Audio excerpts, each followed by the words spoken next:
Hey youtubers, ¿qué tal? ¿Cómo están? Muy buenas tardes. Bienvenidos nuevamente a este video. Pues el día de hoy vamos a hablar de una complicación muy importante que surge después de una cirugía. Y es que es muy importante saber esto. A veces no tenemos en cuenta qué cuidados debemos de llevar después de una cirugía. Incluso muchas veces o se nos olvida qué preguntarle a nuestro médico o quizá por la necesidad de salir rápido del hospital nos olvidamos de qué tenemos que poner atención, qué medicamentos tomar, cómo realizar una curación.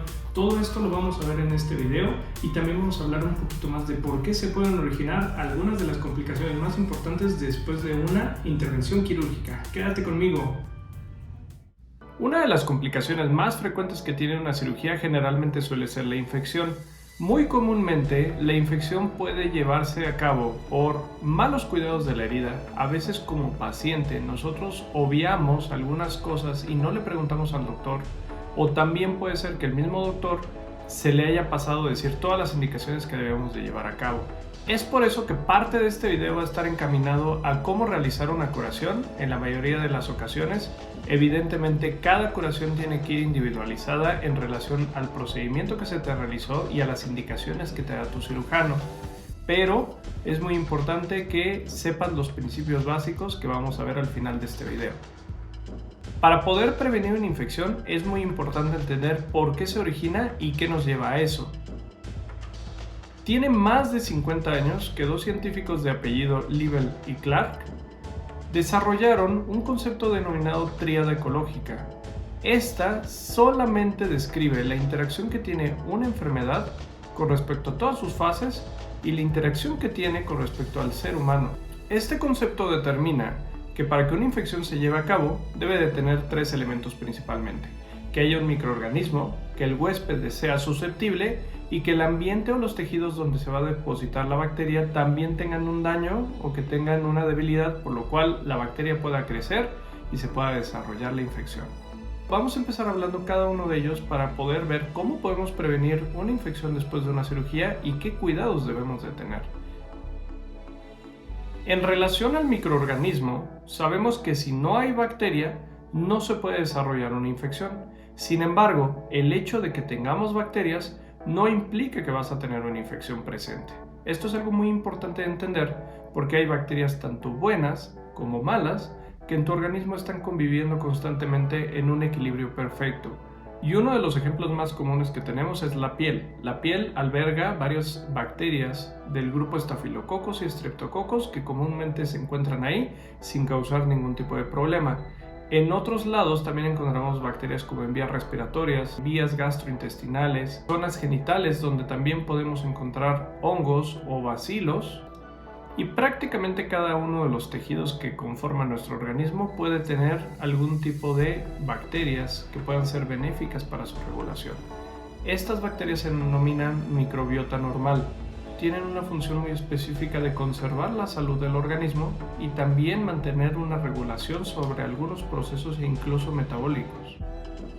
Uno de los ejemplos más importantes es el de la microbiota que encontramos en el intestino, que comúnmente nos ayuda a metabolizar la vitamina K y otro tipo de elementos para que podamos absorberlos por medio del intestino. En las mucosas y la piel, la microbiota natural impide la colonización y esto genera una interferencia bacteriana que al final de cuentas nos beneficia. Por eso es importante que no siempre se tome antibióticos de manera arbitraria, porque esto puede causar que la microbiota se barra y que con ello vengan enfermedades que anteriormente no teníamos contempladas. Siguiendo con la tríada ecológica, vamos a encontrar que el huésped también tiene características muy importantes para desarrollar una enfermedad. Y como pueden ustedes saber, estos factores se denominan en elementos que puedes modificar y elementos que no puedes modificar. En relación a los factores no modificables que tenemos en nuestra vida, el más importante es la carga genética, ya que muchas personas traerán genes que los predispone a presentar algún tipo de infección. Puede ser una predisposición sobre ciertos factores de riesgo y enfermedades que causen problemas alrededor de tu organismo, como la enfermedad del cáncer, diabetes y la hipertensión, hasta carga genética para enfermedades inmunológicas que al final de cuentas hacen que tu organismo genere una alteración con respecto a las defensas que se producen para poder atacar una infección y poder evitar que se desarrolle. Otro punto que también heredamos y que puede afectar en el desarrollo o no de una infección son las características que tiene la piel, como el grosor y el pH, incluso la acidez que tiene el tejido, el color de la piel, la sensibilidad que presenta, las características circulatorias que heredamos y la respuesta del envejecimiento que presentamos en nuestro organismo, que al final de cuentas genera mayor producción de radicales libres dentro del organismo que pueden condicionar que no pueda reparar sus tejidos de manera adecuada. La carga genética también influye en mecanismos de defensa del organismo, mecanismos tan básicos como la tos y la producción de moco, la producción de ácido en el estómago y la mucosa gástrica y el tránsito intestinal, cómo se presenta. Otro factor no modificable es la edad. El cuerpo en condiciones normales, cuando somos jóvenes, produce mayor cantidad de células. Estos mecanismos también te permiten repararte de manera más eficaz ante cualquier tipo de lesión. Por ende, no es lo mismo que presentes una fractura o una lesión cuando eres joven, cuando eres niño, cuando eres adulto y cuando eres anciano. Esto depende de la cantidad de células que tengas para poderte reparar. Si ponemos una meseta en condiciones normales, el cuerpo humano siempre está produciendo y eliminando una cantidad determinada de células. Esta relación generalmente antes de los 30 a 35 años suele ser más la producción de células que la eliminación de células que está presentándose. A esta fase generalmente se le conoce como fase anabólica y es donde la mayor cantidad de los tejidos tiene un crecimiento y una recuperación acelerada. Posteriormente, conforme nos vamos acercando a los 40 años, vamos a entrar en una meseta donde la cantidad de células que se producen y la cantidad de células que se eliminan va a estar mediada casi a su totalidad en condiciones pares. Este va a ser el tope máximo de nuestra expresión física, en donde todos los órganos y todos los elementos funcionan a su perfección. Posteriormente de ello, después de los 40-45 años, vamos a empezar a descender en cuanto a la capacidad del metabolismo para repararse. Esto tiene que ver con que la relación de células que se produce va a ser menor que las que se eliminan. A esta fase se le denomina catabolismo. Una menor cantidad de células que se producen generalmente se va a traducir en dos cosas principalmente: que las lesiones que se presenten van a requerir mayor cantidad de cuidados y que ya no vamos a tener la capacidad para repararnos de una manera tan rápida, por lo que nuestro estado de salud generalmente se vuelve más crítico. Siguiendo con los factores no modificables, también tenemos el sexo. El sexo es una de las condiciones que también no podemos modificar, ya sea que nacemos con características sexuales masculinas o femeninas que nos predisponen por cuestiones anatómicas simplemente a presentar una u otro tipo de infección. Se ha visto que las mujeres, por el diseño que tienen en el tracto urinario, pueden ser más susceptibles de presentar algún tipo de infección en vías urinarias y vías genitales. Por otro lado, las condiciones hormonales que presentan las mujeres las protegen de enfermedades cardiovasculares. Esto no pasa igual con el hombre, que presenta mayor cardiopatías o enfermedades del corazón y mayor cantidad de alteraciones metabólicas, principalmente en el manejo del colesterol. Entonces, resumiendo brevemente, ni la genética ni la edad son factores que vas a poder modificar después de una cirugía. Tampoco vas a poder modificar las características que tiene tu piel, tampoco la defensa que tiene tu organismo, ni vas a poder mejorar la circulación en los tejidos. Estos factores muy difícilmente podrás controlarlos. Ahora, en relación al huésped, o el organismo, la persona, vamos a hablar de los factores que sí podemos modificar.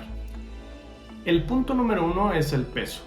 Se ha visto que la obesidad es uno de los factores más importantes para que nosotros podamos aumentar el riesgo de presentar una infección.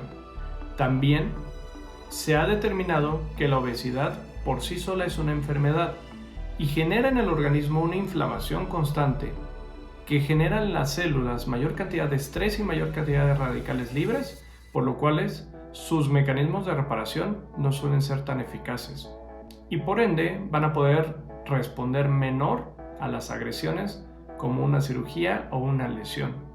Otro punto muy importante es la dieta. Hay muchos mitos alrededor de ello.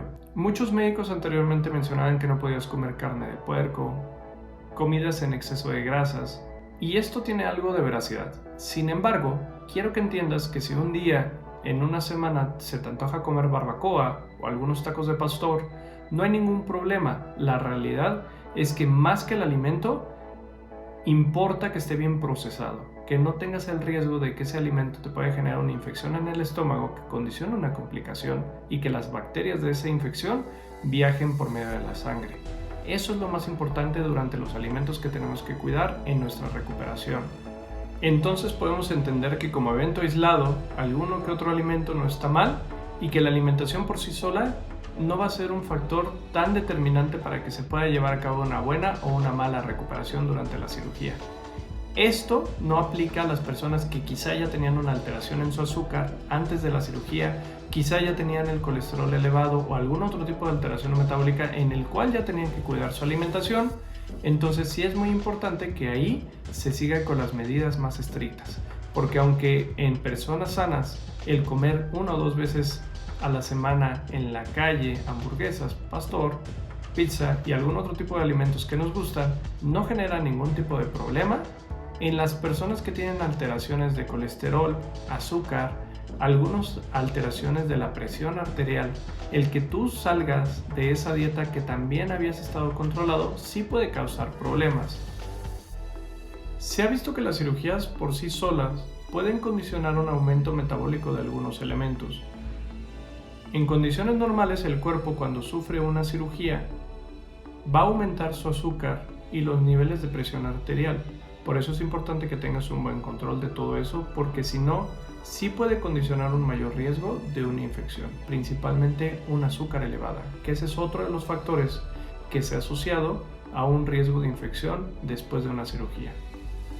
Algo que comúnmente me preguntan es si el café y el pan afectan. La realidad, como amante del café, lo defiendo mucho y no genera ningún problema, siempre y cuando no excedamos las 4 tazas, porque al final de cuentas la cafeína, después de 4 tazas al día, puede condicionar alteraciones en la circulación y algún otro tipo de elementos, pero si es con moderación no tendría que haber ningún problema. Recuerda que si eres diabético o prediabético es muy importante que cuides en ese tiempo la ingesta de azúcares, almidones y algún otro tipo de pan. Los únicos alimentos que por sí solos no son recomendados es el tabaco y las personas que ingieren alcohol. Estos 2 tipos de elementos se recomienda que se eviten porque causan alteraciones metabólicas en la circulación y en la forma de repararse los tejidos. Esto por parte del tabaco y el alcohol, que también puede condicionar una competencia con algunos medicamentos, disminuyendo su potencia o en su defecto causando una reacción tóxica en el organismo que puede condicionar complicaciones. En condiciones normales, estos 2 alimentos pueden condicionar una mala recuperación de los tejidos, una mala oxigenación y mayor estrés oxidativo, por lo cual se recomienda completamente evitarlos. Ahora, una vez dicho todo esto, es muy importante que la persona que fue operada sí tenga un estado nutricional adecuado. Esto nos va a permitir que la respuesta de sus anticuerpos sea la adecuada para proteger la herida de algún tipo de infección y también que los procesos de reparación de los tejidos se lleven a cabo de manera adecuada. El estado nutricional puede cambiar por la edad también. Las personas, mientras pasan los 60 años de edad, su estado nutricional generalmente tiende a decaer. Es por eso que algunas personas, cuando nosotros tenemos cirugías de este tipo en mayores de edad, podemos prevenir con algún tipo de suplemento alimenticio que complemente su recuperación y el consumo que va a presentar su cuerpo ante la reparación o la lesión que tuvo. Avanzando con los factores modificables que tiene toda persona para poder tener una mejor recuperación en su cirugía, están las enfermedades que anteriormente ya tenían. Ya mencionamos un poquito de esto, entonces solamente me voy a detener aquí para recalcar que la diabetes es una de las enfermedades que más se ha asociado a complicaciones después de una cirugía. Aumenta casi 5 veces más el riesgo de presentar una infección en algún tejido si es que el azúcar no está completamente controlada. Entonces, si eres un diabético o un hipertenso y te lastimaste, llegaste a necesitar algún tipo de cirugía, lo más importante es no preocuparse. El estrés también puede causar alteraciones en la presión o el azúcar. Y el segundo punto y más importante es ocuparse a controlar estos valores de azúcar y niveles de presión. Entonces no hay más que apegarnos muy bien a nuestro médico, tanto a nuestro cirujano como a nuestro internista, para que lleven de la mano el control de manera adecuada del azúcar y la situación.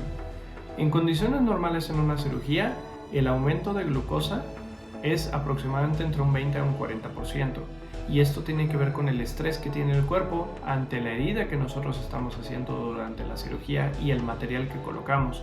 Mientras más grande sea la cirugía, puede causar una elevación de azúcar mayor, y esto se debe, como le repito, al estrés. Ya que en condiciones normales el cuerpo ante cualquier tipo de agresión se prepara para tres cosas: defenderse, atacar o huir. En este caso, la elevación de azúcar te permite responder de manera adecuada ante este tipo de situaciones. Y por último, es muy importante que a tu médico le des toda la información necesaria de tus padecimientos. Se ha visto que la hipertensión arterial, después de 5 años, incluso bien controlada, puede causar estragos en diversos órganos. Genera lesiones microvasculares, las cuales pueden condicionar una alteración a nivel del riñón, del ojo, algunas áreas del cerebro y del corazón, y lo más importante, los vasos sanguíneos, principalmente los más pequeños. Entonces es muy importante que a tu médico siempre le refieras en el interrogatorio si la presión arterial la tienes bien o mal controlada y cuánto tiempo tienes con esa enfermedad, porque solo así podrán prever cualquier tipo de complicación después de la cirugía. Otro punto importante es que personas con artritis reumatoide, polimiositis o algún otro tipo de alteraciones inmunológicas puede causar complicaciones muy elevadas después de una cirugía. Es por eso que lo menciones y que también tengas un control adecuado de todo tu tratamiento. Entonces, resumiendo, tenemos varios factores que sí podemos controlar después de una cirugía. El primer punto es nuestro peso. Mientras menos peso tengamos, mejor nos va a ir en una recuperación después de una cirugía. El segundo es la alimentación, que aunque no afecta de repente que nos echemos unos taquitos de pastor o una hamburguesa en nuestro local favorito, sí es muy importante que si teníamos alteraciones antes de la cirugía, sigamos de manera rigurosa nuestro control y principalmente el control del azúcar, que ese es uno de los factores en conjunto con algún otro tipo de enfermedades como la hipertensión arterial, la diabetes, nos genera muchas complicaciones si es que no llevamos un control de manera adecuada. Y por último, siempre es importante tener en cuenta todas las enfermedades que nosotros tenemos para que, si es necesario hacer algún tipo de ajuste antes de llegar a algún otro tipo de complicación, y que podamos controlar eso para tener una muy buena recuperación.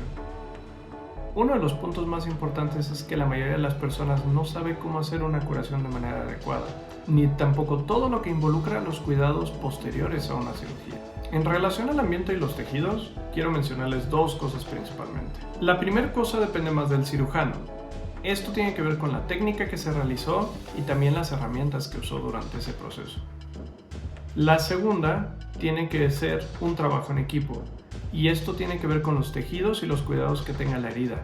Los cuidados de los tejidos inician desde la cirugía, donde el cirujano realiza una técnica de manera adecuada y tiene cuidado de no lastimar otros tejidos que no tengan que ver en relación con la cirugía que se está realizando. Y la segunda parte es que tú tienes que tener mucho cuidado con respecto a la forma en la que realizas las curaciones. En el caso de la cirugía y el procedimiento, es muy importante que tú platiques con tu cirujano. Muchos de nosotros tomamos fotografías durante, antes y después de la cirugía para dejar en evidencia cómo se encontraban los tejidos y también ir marcando cómo ha ido evolucionando a lo largo del tiempo. Sin embargo, si tú no recibiste algún tipo de fotografía o material después de tu cirugía, no te preocupes. Simplemente acércate con tu médico, platica con él para que te comente qué hallazgos y qué situaciones encontró durante el procedimiento y puedan tener mayor comunicación de lo que podemos esperar en tu recuperación.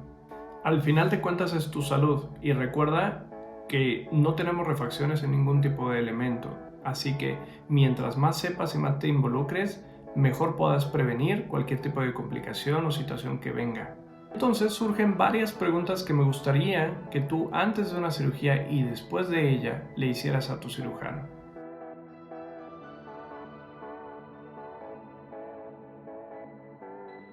Número 1. ¿Necesito algún tipo de preparación o algún tipo de estudio antes de realizar la cirugía?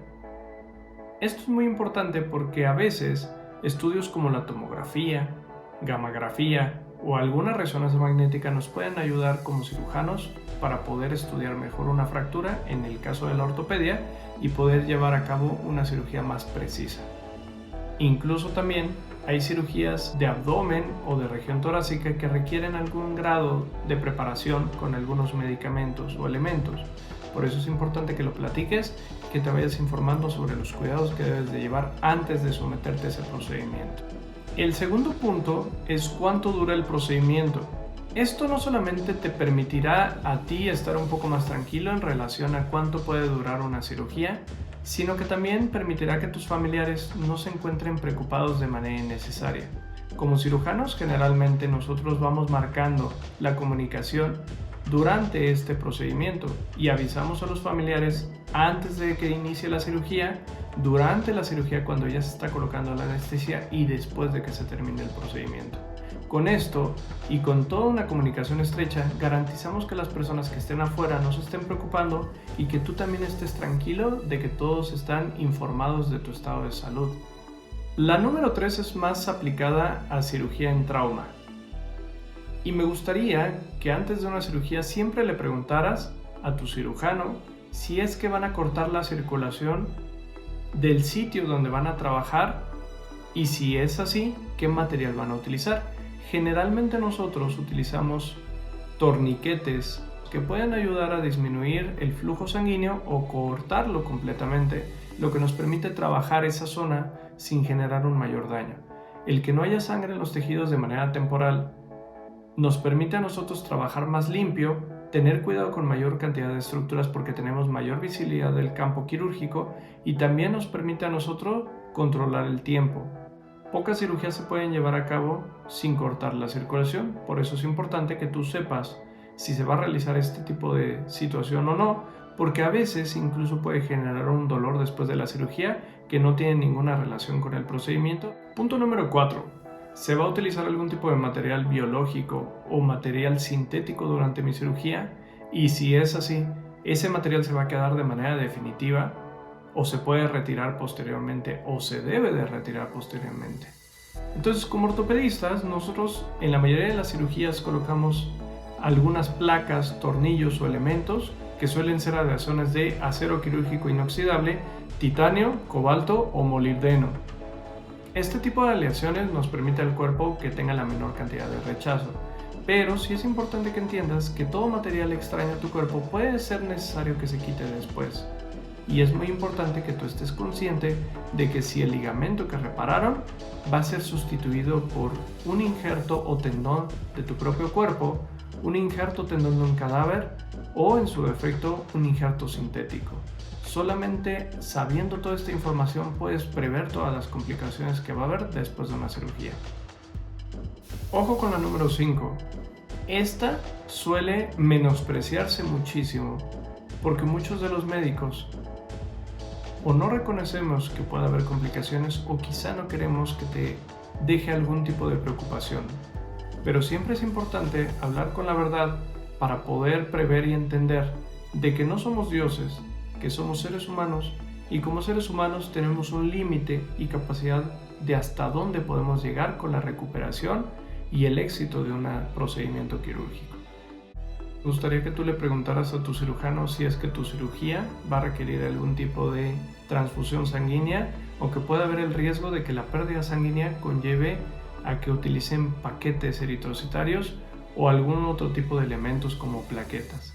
Es muy importante tú prever de que puede haber un riesgo de que en algunas cirugías se te transfunda. Hay cirugías muy pequeñas como la liberación de poleas, de túnel del carpo, que es casi imposible que nosotros lleguemos a requerir algún tipo de transfusión sanguínea. Sin embargo, hay otro tipo de cirugías mayores en las cuales una prótesis de cadera o de rodilla, que quizá, aunque no utilicemos los paquetes sanguíneos, sí entramos con una reserva muy importante para que en caso necesario se pueda prever una complicación mayor. Y es muy importante que tú conozcas que hay un riesgo de que te puedan transfundir sangre de otra persona, que tú estés de acuerdo y lo autorices y que también entiendas los riesgos que implican el que te transfundan sangre a tu cuerpo de alguien más, aunque sea completamente procesado. Las preguntas que mencioné anteriormente son más enfocadas al antes de la cirugía. Ahorita vamos a hablar qué preguntas son las que debes de realizar después de una cirugía y que es muy importante que sepas como paciente. Después de tu cirugía y ya que estés más tranquilo en tu cuarto y recuperándote, es muy importante que a la mañana siguiente le preguntes a tu médico si encontró algún incidente o alguna complicación que debas tú conocer durante el procedimiento. El segundo punto que a veces se nos olvida es el tiempo de recuperación. Tenemos que tener un estimado para saber si vamos bien o mal en la evolución de la recuperación de la lesión. Y como anexo a esta pregunta, es muy importante que entiendas la frecuencia con la cual se van a llevar a cabo las consultas de revisión médica. En el apartado número 3, coloco una pregunta que solamente aplica si la cirugía fue de algún tipo de extremidad, tanto pélvica como torácica. Y es, si tú puedes apoyar ese segmento operado, puedes tú caminar si es que se realizó una cirugía grande, o puedes tú realizar algún tipo de actividad específica como subir o bajar escaleras. En el caso de las cirugías abdominales y torácicas, una de las preguntas más importantes que debemos de realizar como paciente es si hay algún tipo de alimento que esté prohibido o si tenemos que cuidar la dieta de alguna manera. En el caso de las cirugías específicamente de esas zonas, en ocasiones la alimentación sí se vuelve más blanda o incluso semilíquida para poder ayudar al tránsito intestinal y que no genere mayor sobrecarga de la cirugía o reparación que se realizó. En el punto número 5 vamos enfocado a la herida. Y es muy importante que tú preguntes si es que la curación de la herida la vas a hacer diario o con qué frecuencia la vas a realizar. Si tú la puedes descubrir o tienes que esperar a la consulta médica para que el médico la realice, y el tipo de material que vas a utilizar durante la curación. Esto te va a ayudar a prever algún tipo de complicación con el manejo de los tejidos. Incluso le va a permitir a la misma herida que si ya tiene un tratamiento aplicado que no se debe descubrir en 3 o 4 días, pueda llevarse a cabo de manera satisfactoria. Si es que la curación va a ser realizada por ti, es muy importante que le preguntes si vas a colocar algún tipo de medicamento dentro de la herida o alrededor de ella. Hay muchas sustancias que nosotros como cirujanos podemos utilizar, desde sprays que tienen antibiótico, antisépticos, hasta cremas que ayudan a recuperarse el tejido de manera más rápida y que permiten la cicatrización. Hay algunos médicos que no los llegan a utilizar. Es muy importante que cada cirugía se individualice y que tengas mucha comunicación con tu cirujano para prever algún tipo de complicación en este apartado. Y por último, me gustaría que preguntes qué medicamentos vas a tomar. En ocasiones, por las prisas que nosotros tenemos de salir del hospital y recuperarnos en casa, estar en un ambiente más cómodo, podemos evitar, obviar o no preguntar sobre los medicamentos que vamos a tomar. Si es que tenemos que tomar antibiótico o no, y con qué frecuencia, qué tipo de antibiótico, y también los analgésicos y antiinflamatorios, porque en traumatología y ortopedia el uso excesivo de analgésicos y antiinflamatorios puede condicionar un retraso de la reparación de fractura. Recuerda que después de una cirugía lo que todos queremos es llegar a nuestra casa, podernos recuperar en donde nosotros nos sentimos tranquilos y menos vulnerables, y poder llevar a cabo un control mayor de la situación, ese control que perdimos durante el accidente y después durante el hospital, en donde fuimos merced prácticamente de enfermeras, personal de salud y el mismo cirujano, que fue llevando a cabo todo un proceso que nosotros desconocíamos y que nos hace sentir vulnerables. Esto en ocasiones puede condicionar que no preguntemos completamente toda la información que nosotros tenemos a la mano para podernos recuperar. Y la realidad es que como cirujanos, muchas veces por la presión excesiva de tanto trabajo o en su defecto las prisas que nosotros tenemos, a veces podemos llegar a obviar algunas situaciones. Pero es muy importante que si alguna de estas situaciones no te quedó claro, no se dijo o en su defecto no está completamente entendida, acudas con tu cirujano en cualquier momento. Nosotros estamos prácticamente las 24 horas abiertos para que puedas tú escribir o llamarnos y poder preguntar cualquier tipo de detalle que se te haya olvidado preguntar y que quede completamente claro para que lleves a cabo una recuperación satisfactoria y tengas un éxito total de tu procedimiento. Estas son la mayoría de las preguntas que tú deberías de realizar antes de someterte a una cirugía y después de ella. Y es muy importante que las estés practicando o leyendo antes de someterte a esta cirugía para que tú puedas llegar con tu cirujano y platicarlo de manera tranquila y que puedas prever todo este tipo de información. Ahora, ya mencionado todo esto, vamos a entrar en materia con respecto a la curación de las heridas, que es muy importante que tú entiendas cómo se debe curar una herida de manera satisfactoria, para que con esto puedas disminuir el riesgo de infección por la situación de la manipulación de los tejidos y con el uso de los materiales que nosotros estamos utilizando para este procedimiento. Las heridas en traumatología y ortopedia tienen cuidados de manera general y de entrada el cambio de material generalmente se realiza en condiciones normales cada 24 horas con material estéril completamente y técnica completamente aséptica. ¿Esto qué quiere decir?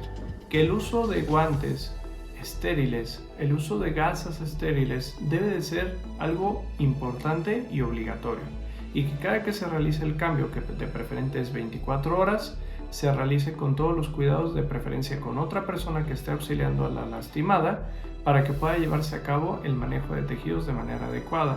Si tu cirujano te mencionó que no descubras la herida, vas a ignorar todo lo que te voy a decir. Sin embargo, si él te dijo que puedes curarte, los materiales que vas a tener en cuenta son los siguientes. Punto número 1. Guantes estériles.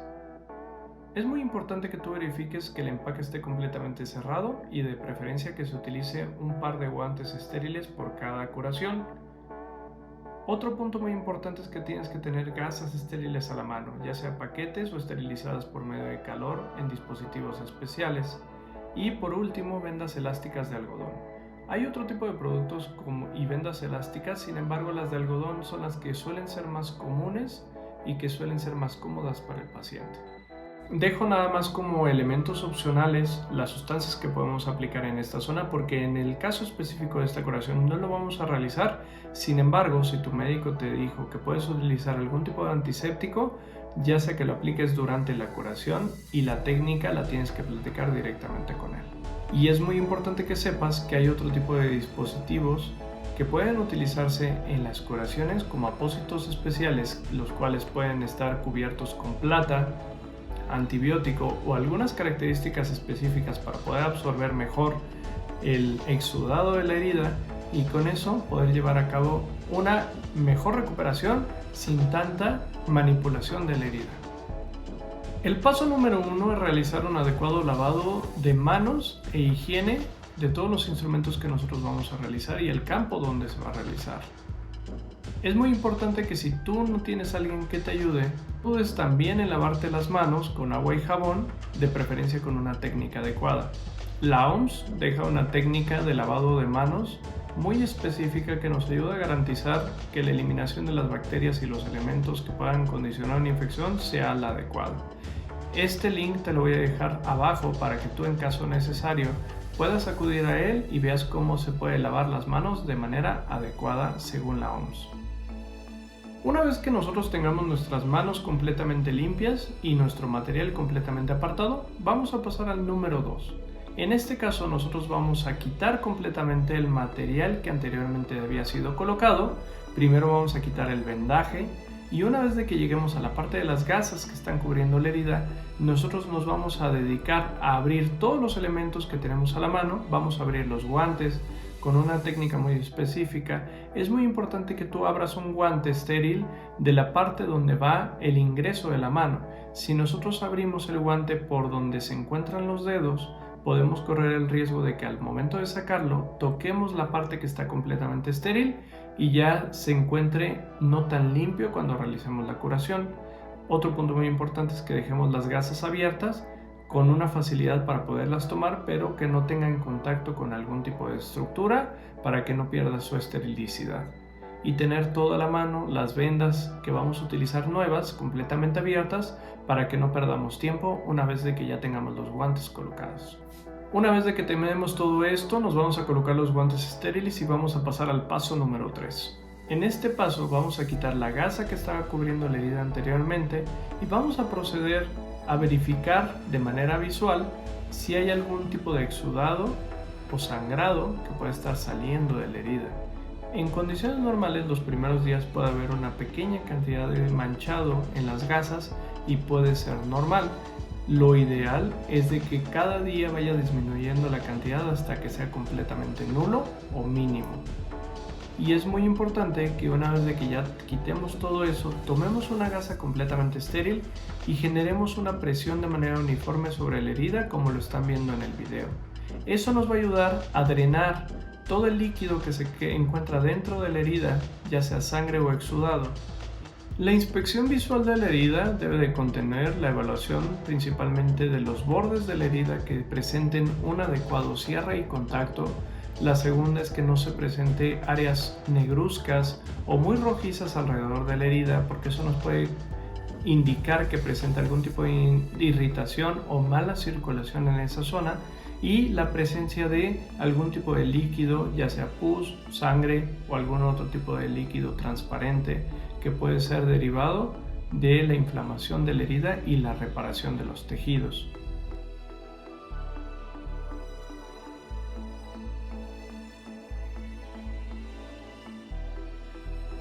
Por último, una vez de que ya hemos drenado adecuadamente la herida y que ya hemos generado una presión de manera uniforme durante todo el trayecto de la reparación quirúrgica, nosotros vamos a utilizar de 1 a 5 gasas para poder volver a colocar la cobertura con material estéril sobre la herida. Ya que tengamos esto presente, vamos a iniciar la colocación de un vendaje. Recuerden que el vendaje, de manera general, debe de colocarse de la parte más distal del cuerpo a la parte más cercana a nuestro tronco. Esto nos va a ayudar a que la circulación no se vea afectada y también la presión sea tolerable por el paciente.